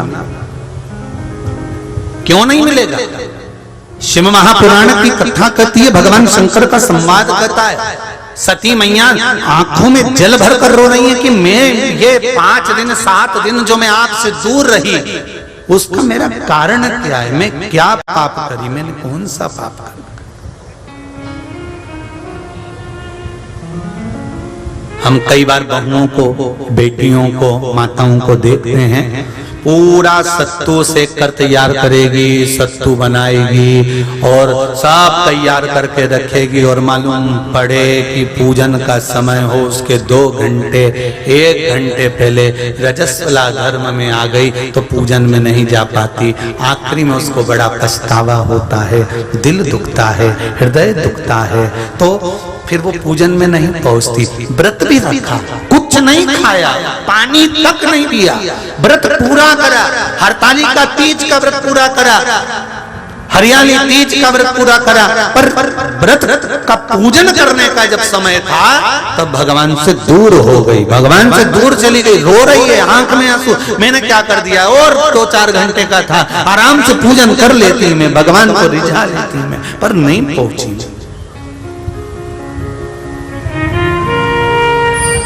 शिव महापुराण की कथा कर रही है, सती मैया भी रो रही थी। 7 दिन माता सती के पूर्ण हुए, और जब 8वें दिन भगवान शंकर को जल चढ़ाया तो 8वें दिन माता सती आंख में आंसू भर कर बैठी थी शिव मंदिर के अंदर, शंकर की आराधना में, शिवलिंग की पूजन में। शंकर भगवान प्रकट होकर कहते हैं, सती तू रो क्यों रही है, क्या हुआ, मैं 7 दिन आपको जल नहीं चढ़ा पाई। शिव जी कहते हैं, सती तू जानती नहीं है, तेरे से पहले तेरा ही एक अंश उमा के रूप में प्रकट हुआ था, इसलिए लोग मुझे उमापति भी कहते हैं। क्या कहते हैं? उमापति। तेरे से पहले एक अवतार तेरा हो चुका था, वो उमा बनकर तू प्रकट हो चुकी थी, उस समय पर तूने मुझसे वर मांगा था, याद कर सती। सती कहती मुझे कुछ भान नहीं हो रहा कि मैंने उमा बनकर तुमसे क्या मांगा था। मेरे पूरे विश्व की माताओं से निवेदन, इस कथा पर जरा ध्यान दीजिएगा।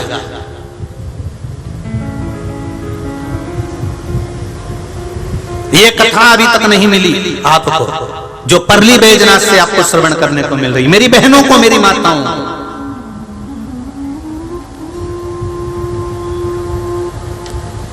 जितने आस्था पर सुन रहे हो, जितने फेसबुक यूट्यूब पर सुन रहे हो, बड़े ध्यान लगाकर सुनना। सती तू 7 दिन तक जल नहीं चढ़ा सकी, आराधना नहीं कर सकी, तो तू रो रही है। तू याद तो कर, तू उमा बनकर प्रकट हुई थी। मुझको लोग उमापति भी कहते हैं।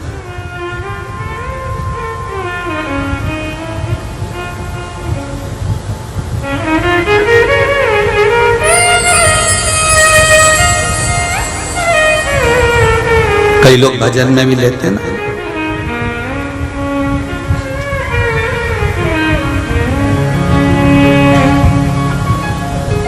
उमापति रखियो मेरा, उमापति रखियो मेरा,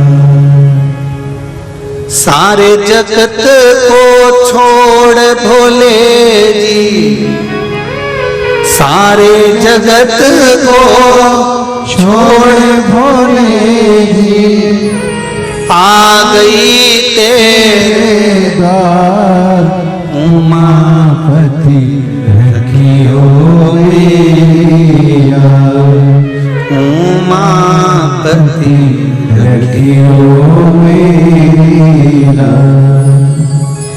तन मन धन सब तेरे अर्पण पाप पुण्य सब तेरे अर्पण।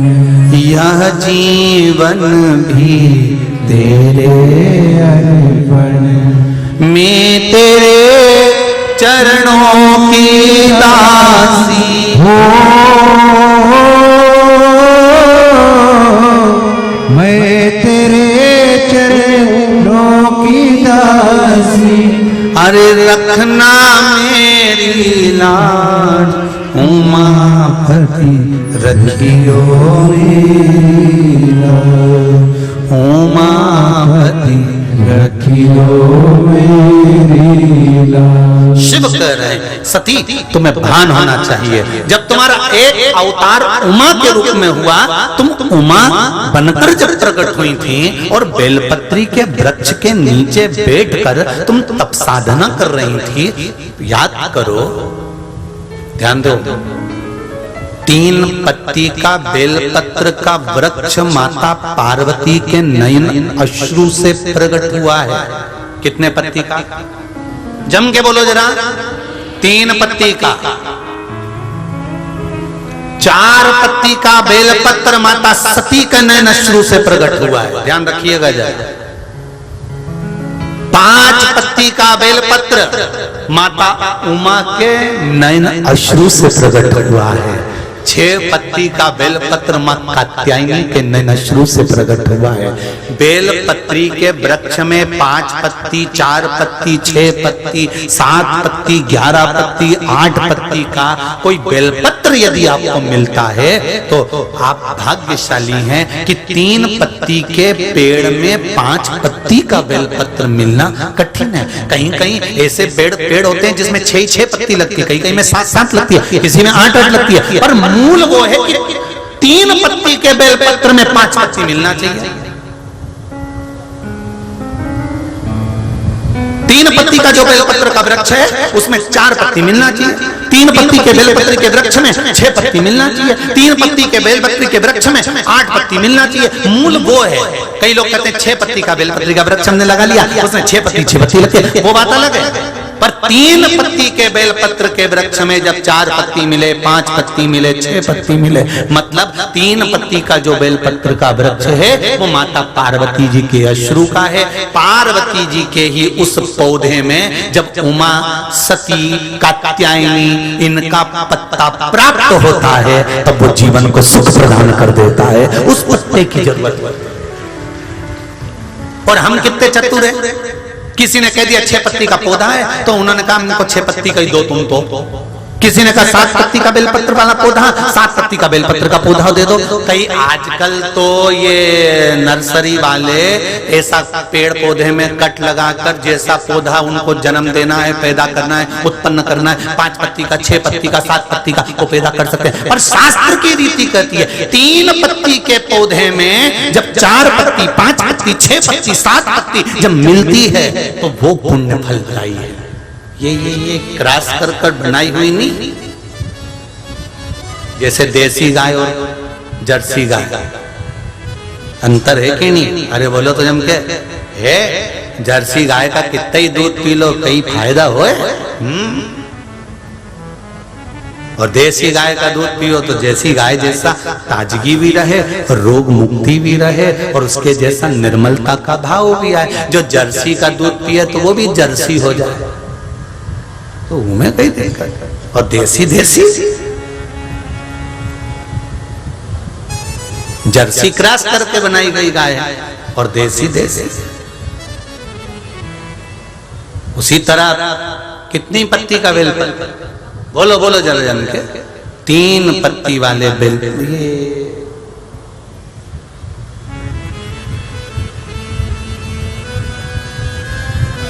3 पत्ती का बेलपत्र। अब इस वृक्ष में, इस पौधे में अगर 4 पत्ती का मिल जाए, 5 पत्ती का मिल जाए, कहीं किसी को मिलता है, ऐसा नहीं कि नहीं मिलता हो, किसी को 6 पत्ती मिल जाए, किसी को 7 पत्ती मिल जाए, तो फिर समझ लो कि आज मेरे को 4 पत्ती के रूप में सती माँ मिल गई है, 5 पत्ती के रूप में मुझे उमा माता मिल गई है, 6 पत्ती के रूप में मुझे माँ कात्यायनी प्राप्त हो गई है, 9 पत्ती के रूप में मेरी 9 देवियां प्रकट हो गई हैं। यहाँ तक शिव महापुराण कहती है कि बेलपत्री की 3 पत्ती के वृक्ष में 51 पत्ती तक का भी पौधा देवी प्रकट कर देती है, क्योंकि पार्वती का जो जन्म है वो 52वें नंबर का है, 52 नंबर का। इससे पहले माता पार्वती के 51 जन्म हो चुके थे। माता पार्वती 51 बार प्रकट हो चुकी थी। शिव जी के गले में जो मुंडों की माला है वो 51 मुंड की माला है।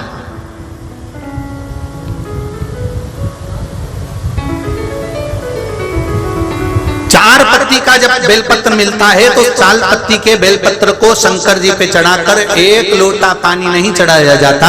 4 पत्ती का अगर बेलपत्र शिव को चढ़ाया जाता है तो 4 लोटा जल शिव को समर्पित करा जाता है। फिर उस बेलपत्र को उतारकर अशोक सुंदरी वाली जगह पर रखा जाता है। फिर वहां पर 1 आचमनी जल समर्पित करा जाता है। फिर वो 4 पत्ती के बेलपत्र को उठाकर नंदीश्वर के चरण के पास रखा जाता है। वहां 1 मूंग का दाना समर्पित करा जाता है। फिर उस बेलपत्री को लाकर घर में बरकत के रूप में रखा जाता है। तब वो लक्ष्मी बढ़ाना प्रारंभ करता है। कोई ऐसे ही क्रम नहीं हो जाता कि मिल गया और तुमने रख दिया, उसका क्रम अलग अलग है। 5 पत्ती का बेलपत्र, ऊपर जो जलाधारी टंगी होती है उस जलाधारी का स्पर्श कराया जाता है, शिवलिंग पर चढ़ाया जाता है। मात्र 1 लोटा जल 5 पत्ती के बेलपत्र पर चढ़ता है और 5 पत्ती का बेलपत्र दरवाजे पर खड़े होकर भगवान शंकर के गण भृंगी का स्मरण कर कर, श्रृंगी का स्मरण कर कर उसको लाकर बरकत में रखा जाता है। 5 पत्ती। 6 पत्ती का बेलपत्र मिलता है तो उसको नंदी पर पहले समर्पित कर कर फिर शिव के द्वार पर शंकर भगवान पर समर्पित किया जाता है। फिर 1 लोटा जल समर्पित कर कर 1 चावल का दाना चढ़ाकर उस बेलपत्री को लाया जाता है, बरकत स्थान पर रखा जाता है। 7 पत्ती का बेलपत्र मिलता है, उसका नियम अलग। 7 पत्ती के बेलपत्र को बेलपत्र के वृक्ष के नीचे ही शिवलिंग का निर्माण कर कर पूजन किया जाता है और वहां पूजन कर कर 7 पत्ती के बेलपत्र को शिव को चढ़ाकर फिर अपने घर में रखा जाता है। 8 पत्ती का बेलपत्र यदि प्राप्त होता है तो उसको पहले जो जलाधारी का भाग है, नीचे कटी भाग है जहां शिवलिंग रखा हुआ है, माता जी के उस भाग पर रखा जाता है। उसके बाद में शिव को चढ़ाया जाता है। 1 लोटा जल चढ़ाकर मात्र चंदन लगाकर उसको लाया जाता है। 9 पत्ती का बेलपत्र यदि किसी को प्राप्त होता है,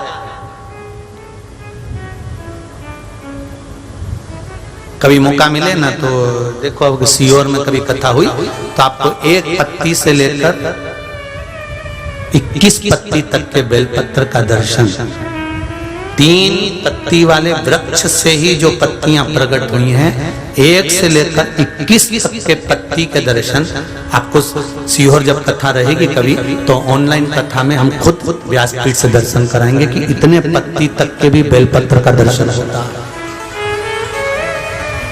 अभी 21 तक तो बाबा के पास पहुंच गई है, अब इससे आगे भी पहुंच जाएगी विश्वास।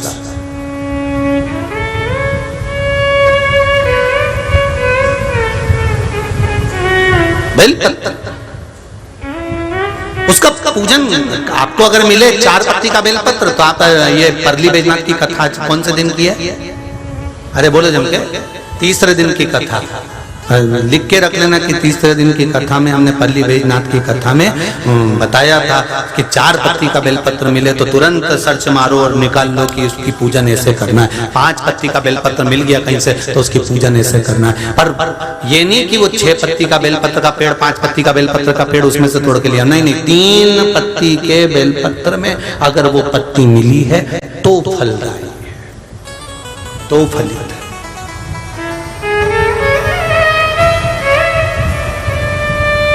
अंतर देखना है और अच्छे से समझ लो। तुम्हारे घर में लड्डू बना बनाया रखा हुआ है, सामान बना बनाया रखा है, कोई मेहमान आया तुमने निकाल कर दे दिया, अतिथि को वो सामान दिया तुमने, उसने लड्डू खाया, मिक्सचर खाया, सेव खाया, बिस्कुट खाया, पर जब विशेष कोई अतिथि आता है तो तुम वही लड्डू, वही मिक्सचर, वही सेव नहीं देते, अलग से सीरा बना के, खीर बना के, सेवैया खीर बना दी, कोई सामान बना दिया, तब देते हो। फिर उसका महत्व बढ़ता है कि नहीं बढ़ता कि यार ये अतिथि मुख्य आया। उसी तरह 3 पत्ती के वृक्ष में, बेलपत्री के वृक्ष में, 3 पत्ती के बेलपत्री के वृक्ष में जब 4 पत्ती, 5 पत्ती, 6 पत्ती, 7 पत्ती, 8 पत्ती बेलपत्री की जब प्राप्त होती है तो वो फल प्रदान करती, उसका सुख दूसरा।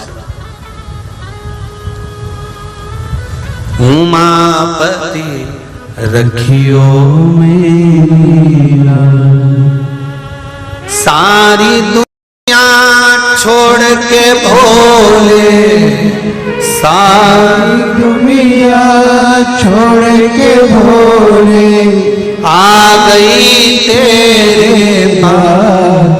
उमापति रखियो मेरा, उमापति रखियो मेरा। हे भोले, शिव जी का तुम भूल गई क्या सती? क्या तुम्हें भान नहीं है जो तुम रो रही हो? तुम्हारी आंखों में अश्रु भरा हुआ है सती और तुम रो रही हो। तुम्हें भान नहीं इस चीज का कि तुम्हारा एक अवतार उमा के रूप में हुआ था और तुम बेलपत्री के वृक्ष के नीचे बैठकर मेरी तप साधना कर रही थी। सुनो,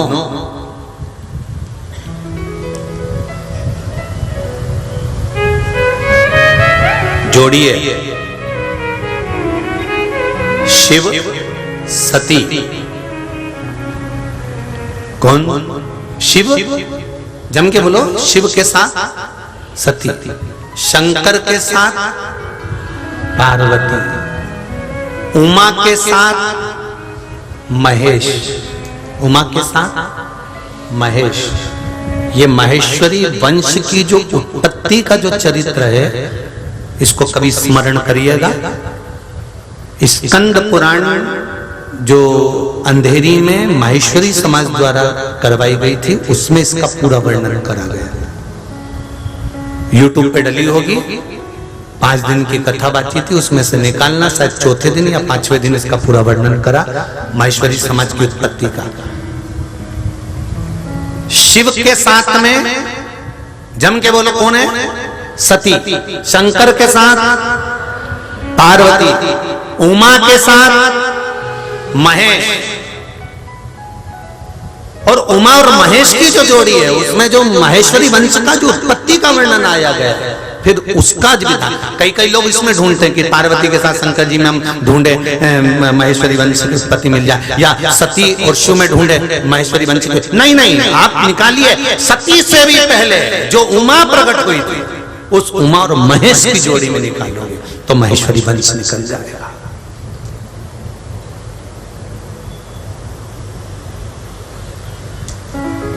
अब ढूंढ रहे हो पार्वती के वंश में, ढूंढ रहे हो सती के वंश में, तो वहां का मिलना वाला उमा महेश में का। आज बड़ी खुशी हुई जब हम लोग आ रहे थे, सोमानी जी हमको लेकर आ रहे थे, तो हमने देखा कि कई लोग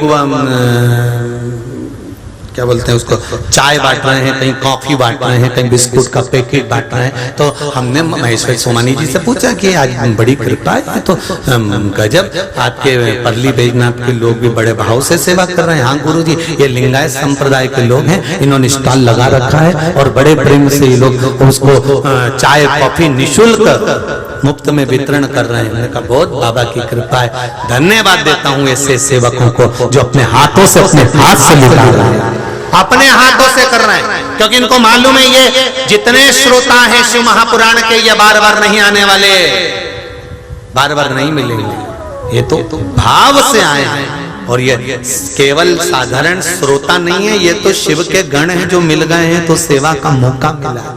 धन्यवाद देता हूं मैं सभी सेवादारों को, बहुत बहुत भाव से, बहुत भाव से जो सेवा महाराज। खूब कमाया कमाया कमाया कमाया, 7 दिन शिव महापुराण में लुटाने का मौका मिला है, जो आप लोग बाहर से आए हुए अतिथियों की जो सेवा कर रहे हो, चाय ले साहब, बिस्कुट ले साहब, खिचड़ी ले साहब, ले साहब, पोहा ले साहब, जो बांट रहे हो उसके लिए बहुत बहुत साधुवाद, बहुत बहुत धन्यवाद। जीवन को सार्थक कर लिया, जीवन की सार्थकता है। लिंगायत संप्रदाय के सभी भक्तों को बहुत बहुत साधुवाद देता हूं, जो सेवा में लगे हुए हैं, बांट रहे हैं, गली गली में खड़े हुए, उनको बहुत बहुत साधुवाद। शिव सती तुम भूल गई, तुम रो रही हो, तुम जानती नहीं हो तुम्हारा उमा का प्रागट्य हुआ था, तुम उमा बनकर प्रकट हुई थी सती।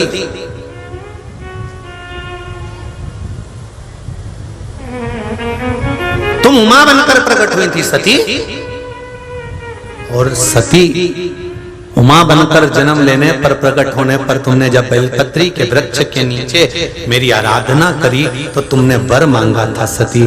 शिव, हे महेश, हे शंभु, हे महेश्वर, आप मुझे वर दीजिए। शिव जी कहते हैं मैंने आपसे पूछा था कि आपको क्या चाहिए, तब आपने कहा था जब नारी वो इंद्र के कारणवश, ये रजो धर्म जो मिला ही इंद्र के कारण से ही तो मिला है।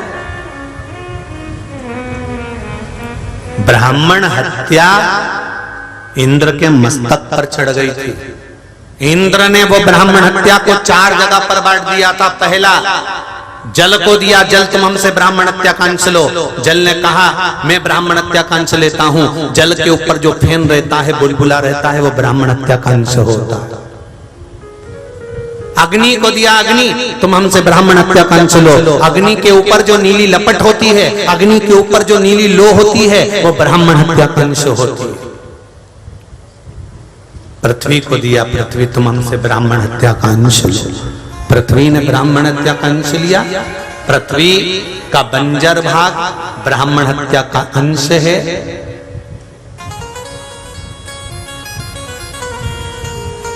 स्त्री को दिया, नारी तुम हमसे ब्राह्मण हत्या का अंश लो। स्त्री, नारी ने ब्राह्मण हत्या का अंश लिया तो उसका रजस्वला होना ये ब्राह्मण हत्या का अंश है। 7 दिन 5 दिन 8 दिन 7 दिन तक नारी जो भगवान की सेवा नहीं करती, पूजन नहीं करती, ये ब्राह्मण हत्या का अंश लगा हुआ है। तो उमा कह रही है, माता उमा महेश्वर से, भगवान महेश से कर रही है, भगवान शिव से कर रही है, शंकर से कर रही है कि मैं ये चाहती हूं कि नारी 7 दिन तक भगवान का भजन नहीं करेगी, या शिव जी पर जल नहीं चढ़ाएगी, या भगवान की पूजन नहीं करेगी, तो उसका जो करा गया पूर्व का पुण्य है वो तो समाप्त हो जाएगा। फिर उस पुण्य का फल क्या? सुन लो माताओं, कितना सुंदर बात माता उमा ने आप लोगों के लिए भगवान महेश से रखी। तो भगवान महेश ने कहा, भगवान शिव ने कहा, शंकर ने कहा, ओगड़ी मेरे भोले ने कहा, सुनो उमा, मैं तुम्हें वर देता हूं, नारी 7 दिन तक अगर मुझ पर जल नहीं चढ़ाती है, पूजन नहीं करती है, पाठ नहीं करती है, आराधना नहीं करती है, तो पूर्व में किया गया जो जल चढ़ाया है, पूजन करी है, पाठ किया है, अनुष्ठान किया है, उसका फल नारी को ये 7 दिन में प्राप्त हो जाएगा, मेरी ओर से प्राप्त। अब इसको समझो कैसे। ऊंट एक बार पानी पीता है, 6-7 दिन निकाल देता है। कितने दिन? एक बार ऊंट ने पानी पिया, 7 दिन निकाल दिया, 8 दिन निकाल दिया। वो पानी कहां गया? एक बार का पिया क्या 7 दिन कहां गया? वो ऊंट अपने गर्दन में जब जल को रखता है तब वो जल उसको एनर्जी देता रहता है। उसी तरह रजस्वला धर्म के अंतर्गत 7 दिन नारी जो कर्म नहीं करती है, 7 दिन जो पूजन नहीं करती है, 7 दिन तक जो मंदिर नहीं जाती है, 7 दिन जो शिव पर जल नहीं चढ़ाती है, उमा और महेश की कथा कहती है, शंकर भगवान महेश ने, भगवान शिव ने वर दे दिया कि नारी ने अगर पूर्व में जल चढ़ाया है तो उसका एक अंश का भाग उसको इस रजो धर्म के समय पर भी प्राप्त हो जाएगा। अब इसके लिए भी प्रमाण का एक भाग और सुन लो, अगर आप लोगों ने कथा का स्मरण करा हो। द्रौपदी का चीर भगवान कृष्ण ने बढ़ाया था। उस समय पर द्रौपदी 3 दिन का स्नान करी थी। कितने दिन का? बोलो जरा जम के बोलो। रजस्वला धर्म का 3रा दिन था द्रौपदी का। दुशासन केस खींच कर लेकर आया था, चीर खींचा जा रहा था। भगवान कृष्ण द्रौपदी का चीर बढ़ा रहे थे तो भीष्म पितामह देखकर कृष्ण को एकांत में, जब सैया पर भगवान भीष्म पितामह पड़े थे तब भगवान कृष्ण सामने खड़े थे और सामने खड़े हुए भगवान कृष्ण से भीष्म पितामह ने कहा, कन्हैया कानूड़ा, एक कृष्ण द्रौपदी रजो धर्म में थी, रजस्वला थी, 3 दिन का रजो धर्म था द्रौपदी का, और तुमने चीर बढ़ा दिया, स्पर्श कर लिया। तुम जानते नहीं हो कृष्ण, तुम द्वारिका के नाथ हो, तुम बैकुंठ के गौलोक धाम में रहने वाले नारायण हो। मैं जानता हूं क्या भगवान रजो धर्म धारण करने वाली स्त्री को भी छू सकता है? भगवान कृष्ण ने कहा, भीष्म पितामह आप जानते नहीं हो, द्रौपदी मेरी आराधना करती थी, इसलिए रजो धर्म के समय पर मुझे उसका साथ देना था, क्योंकि पूर्व का पुण्य उसके साथ में था। जब नारी रजो धर्म में रहती है, रजस्वला धर्म के समय पर नारियां सोचती हैं हम रजो धर्म में हैं, और रजो धर्म के समय पर अगर प्राण छूट गए, मान लो मर गए, पूजन तो करी नहीं थी, पाठ तो करा नहीं था, अनुष्ठान तो करा नहीं था, मंत्र जाप तो करा नहीं था, फिर क्या इसको नरक मिलेगा? क्या नारी नरक चली जाएगी उस समय पर मरने पर? नहीं, उसका पूर्व का पुण्य यहाँ दिया जाता है। और भगवान कृष्ण कहते हैं, इसलिए मैंने द्रौपदी का स्पर्श करा, चीर मैंने बढ़ा दिया, क्योंकि पुण्य सामने आकर खड़ा हो गया, उसका पुण्य। ये बहुत बड़ी समस्या है माताओं में। माताएं बहुत टेंशन में रहती है कि इस समय पर हमारा क्या होगा, 6-7 दिन हम मंदिर नहीं जा पाते तो क्या हमारा भजन का क्या? उसका बल बड़ा, पूर्व का किया हुआ भजन का प्रताप आपको इस समय पर क्षण भर भी मिलता है, थोड़ा ना थोड़ा प्राप्त जरूर होता।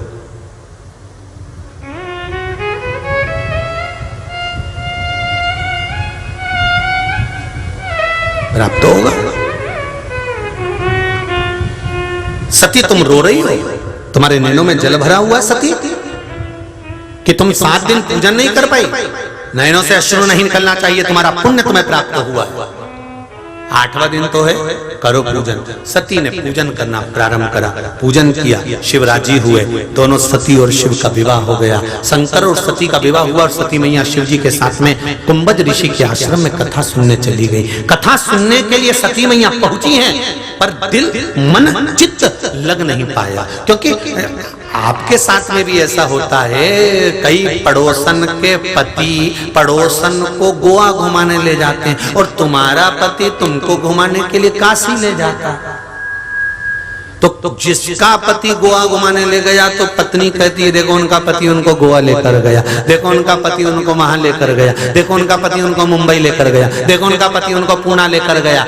अरे आपको गर्व महसूस होना चाहिए कि आपका पति देवाधिदेव महादेव के यहाँ लेकर गया, शिव के द्वार लेकर गया, शंकर की चौखट पर लेकर गया।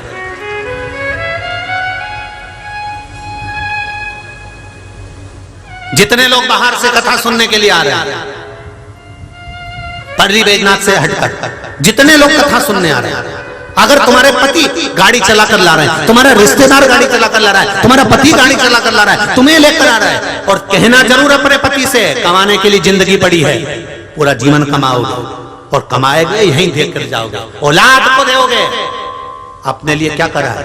7 दिन की शिव महापुराण की कथा चल रही है। 3 घंटे सट और नीची करो, कथा में चलो। यह अपने लिए कमाना है, किसी दूसरे के लिए नहीं।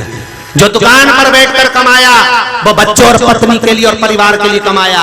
3 घंटे यहाँ बैठकर जो भगवान का नाम ले रहे हो, शिव महापुराण की कथा को सुन रहे हो, बाबा का विश्वास अपने भीतर प्रकट कर रहे हो, ये कमाई ना पुत्र की है ना पत्नी की है, ये कमाई अपनी खुद की है। और ये कमाई तुम्हारी वहां काम आएगी, यहाँ नहीं।